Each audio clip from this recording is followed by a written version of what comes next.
আওয়ামী লীগ নিষিদ্ধ সহ ৩ দফা দাবিতে দ্বিতীয় দিনের মতো শাহবাগ অবরোধ করে রেখেছে ছাত্র জনতা। বিকেল ৩টায় সেখানে সমাবেশ হবে। বিস্তারিত জানতে সরাসরি যুক্ত হচ্ছি সহকর্মী ওয়ালিউল সাকিবের সঙ্গে। সাকিব, আপনি সেখানে আছেন সকাল থেকেই, দ্বিতীয় দিনের মতো শাহবাগ ব্লকেট চলছে। সেখানে ছাত্র জনতার অবস্থান আপনি কেমন দেখতে পাচ্ছেন এবং গণজমায়েত ঘিরে কেমন হবে সেখানকার আয়োজন, সেই সম্পর্কে আপনার কাছ থেকে বিস্তারিত জানতে চাই। সাকিব, এই মুহূর্তে গণজমায়েতের কি অবস্থা দেখতে পাচ্ছেন আপনি?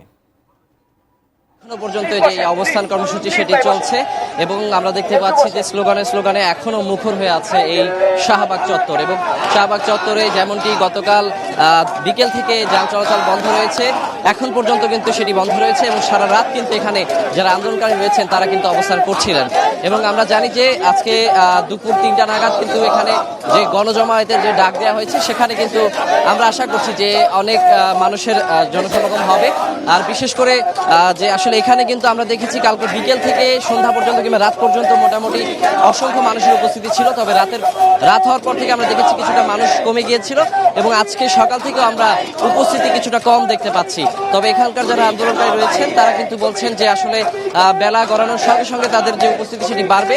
আর বিশেষ করে যে গরম অতিরিক্ত হওয়ার কারণে কিন্তু আসলে অনেকে খুব ক্লান্ত হয়ে তারপর এখান থেকে কিছুটা বিশ্রাম নিতে চলে গেছেন, তারা হয়তো কিছুক্ষণ পরে আসবেন এমনটাই কিন্তু জানাচ্ছেন।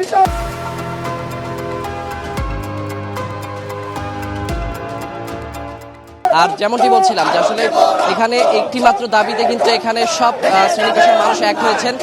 জাতীয় নাগরিক পার্টি সহ ইসলামী আন্দোলন বাংলাদেশ, হেফাজতে ইসলাম, ইনকিলাব মঞ্চ সহ জুলাই আগস্ট অভ্যুত্থানের যত আসলে অংশীদার যারা আন্দোলনকারী সাধারণ ছাত্র জনতা সবাই কিন্তু এখানে এক ইস্যুতে একমত হয়েছেন এবং এক দাবিতে তারা এখানে একত্রিত হয়েছেন, সেটি হচ্ছে আওয়ামী লীগকে নিষিদ্ধ করতে হবে। এবং তাদের যে অবস্থান সেটিতে তারা এখন পর্যন্ত অনড় রয়েছেন। যতক্ষণ পর্যন্ত এই আওয়ামী লীগ নিষিদ্ধের ঘোষণা না আসছে ততক্ষণ পর্যন্ত তারা এই যে সড়ক অবরোধ করে তাদের অবস্থান কর্মসূচি এই শাহবাগ ব্লকেট সেটি তারা পালন করবেন এবং চালিয়ে যাবেন।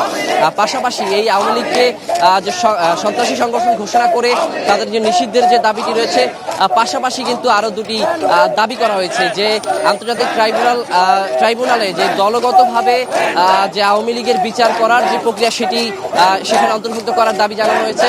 পাশাপাশি যে জুলাই পরিপত্র ঘোষণার কথা রয়েছে সেটি ঘোষণারও কিন্তু দাবি জানানো হয়েছে।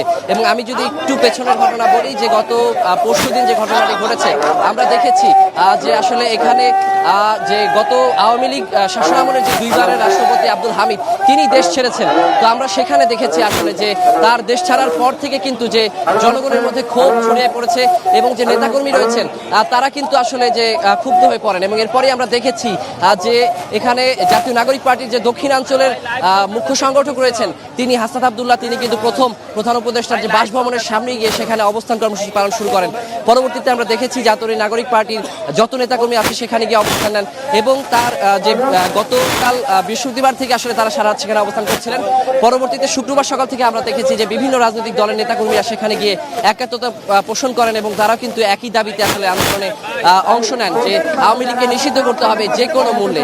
তো আমরা দেখেছি আসলে যে এই দাবিটি কিন্তু অনেক বেশি শক্ত হয়ে উঠেছে এবং জোরালো হয়ে উঠেছে। এই মুহূর্তে আসলে যে সাধারণ মানুষের উপস্থিতি একটু কম, তবে আমরা গতকাল দেখেছি যে শুধু রাজনৈতিক সংগঠন, বিভিন্ন নেতাকর্মী, সাধারণ ছাত্র জনতা, বিভিন্ন শ্রেণী পেশার মানুষ কিন্তু এই আন্দোলনে যোগ দিয়েছিলেন।